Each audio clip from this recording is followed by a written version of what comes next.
কয়েকদিন আগে খুন হয়েছে নৈহাটিতে।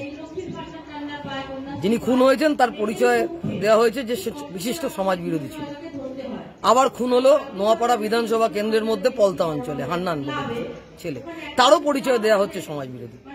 এখন বলা হচ্ছে যে তৃণমূল কংগ্রেসের গোষ্ঠীদ্বন্দ্ব, জমি নিয়ে গোষ্ঠীদ্বন্দ্ব, বালি নিয়ে গোষ্ঠীদ্বন্দ্ব, জমি বিক্রি করা নিয়ে গোষ্ঠীদ্বন্দ্ব, ফ্ল্যাট বিক্রি করা নিয়ে গোষ্ঠীদ্বন্দ্ব, অপরের জমি দখল করা নিয়ে গোষ্ঠীদ্বন্দ্ব, কাটমানি খাওয়া নিয়ে গোষ্ঠীদ্বন্দ্ব, পৌরসভার টাকা খাওয়া নিয়ে গোষ্ঠীদ্বন্দ্ব, পঞ্চায়েতের টাকা খাওয়া নিয়ে গোষ্ঠীদ্বন্দ্ব, আবাস যোজনার বাড়ির টাকা খেয়ে নেওয়া গোষ্ঠীদ্বন্দ্ব। এই গোষ্ঠীদ্বন্দ্ব এখন তৃণমূলের মধ্যে ভাগ বকরা ভাগাভাগি নিয়ে গোষ্ঠীদ্বন্দ্ব চলছে। আর এর ফলশ্রুতিতে প্রতিদিন মারামারি, প্রতিদিন খুন। নৈহাটিতে খুন হচ্ছে, নোয়াপাড়ায় খুন হচ্ছে, পলতায় খুন হচ্ছে, টিটাগড়ে খুন হচ্ছে, ব্যারাকপুরে খুন হচ্ছে। হচ্ছেটা কি ব্যারাকপুর শিল্পাঞ্চলে, ব্যারাকপুর লোকসভা কেন্দ্রে?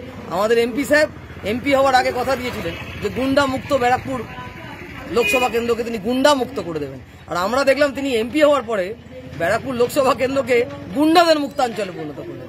এবং সমস্ত জায়গায় তৃণমূলের গোষ্ঠীদ্বন্দ্বের কথা সামনে আসছে। এক তৃণমূলকে মারছে। একজন সমাজ বিরোধী হলে তাকে মেরে ফেলতে হবে, তার জন্য পুলিশ নেই, প্রশাসন নেই।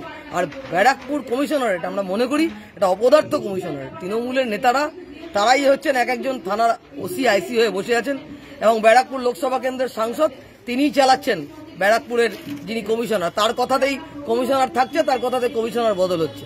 এবং ফলে যা হওয়ার হচ্ছে, সমাজের সমস্ত স্তরের মানুষকে বলুন এর বিরুদ্ধে রুখে দাঁড়ান, প্রতিরোধ করুন, প্রতিবাদ করুন। কয়েকদিন আগে মোহনপুরে নাবালিকা মেয়ে ধর্ষিতা হতে হলো, এবং সেই ধর্ষণের ঘটনাতেও গ্রেফতার হলো তৃণমূল কংগ্রেসের কর্মী।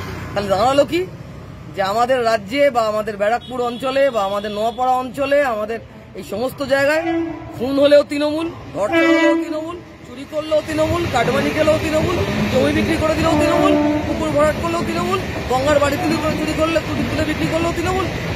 এর তৃণমূলের এই দুর্নীতি এবং তার কারণে এই গোষ্ঠীদ্বন্দ্ব এবং সমাজের একটা অংশের ছেলেদেরকে বিমুখ করে দেওয়া হচ্ছে, সমাজ বিরোধী বানিয়ে দেওয়া হচ্ছে তৃণমূল কংগ্রেসের পক্ষ থেকে। এদের ভোট লুট করানো হয়, এদের দিয়ে এলাকায় দাদাগিরি করানো হয়।